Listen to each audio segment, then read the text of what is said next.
हमने देखा जो कार्डियोलॉजी में जो जब हार्ट अटैक हुआ तो उसके बाद प्रोसीजर था सीएजी। तो जब हम ये कैथलैब प्रोसीजर था, इन्वेसिव प्रोसीजर है सीएजी। अब सीएजी हुआ, सीएजी एक एंजियोग्राफी है।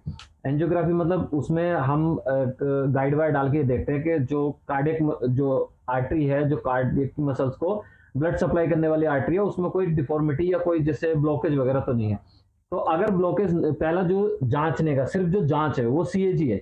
और अगर ब्लॉकेज है तो उसका एक प्रोसीजर उस ब्लॉकेज को खत्म करने के लिए, जिसको बोलते हैं एंजियोग्राफी। जैसे ये कार्डियो कोरोनरी एंजियोग्राफी है, वो एंजियोप्लास्टी हो जाता है।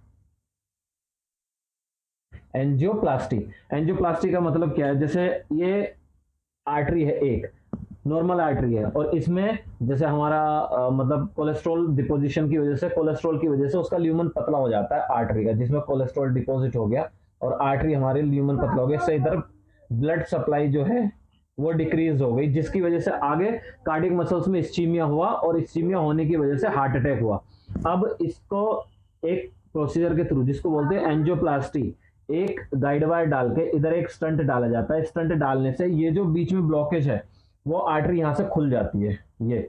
और जब आर्टरी खुल जाएगी तो ये आर्टरी सेम नॉर्मल आर्टरी जैसी हो जाएगी। मतलब जो डिजीज थी, जो ब्लॉकेज था, वो हमने खत्म कर दिया एक स्टंट डाल के, और नॉर्मल आर्टरी के जैसे हो गया, उसका ल्यूमन साइज जो है बढ़ गया, जिसकी वजह से आगे ब्लड सप्लाई प्रॉपर हो गई। ब्लड सप्लाई प्रॉपर होगी तो जो कार्डियक मसल्स था, कार्डियक बॉल जो थी, उसको ब्लड सप्लाई प्रॉपर मिली, जिसकी वजह से ये जो हार्ट अटैक था, जो इस्चीमिया था, वो हमने ट्रीट कर दिया, और हार्ट अटैक की वजह से जो चेस्ट पेन था वो ट्रीट हो गया। अब इसके बाद क्या क्या हमें प्रिकॉशंस लेने हैं वो बताएंगे नेक्स्ट वीडियो में।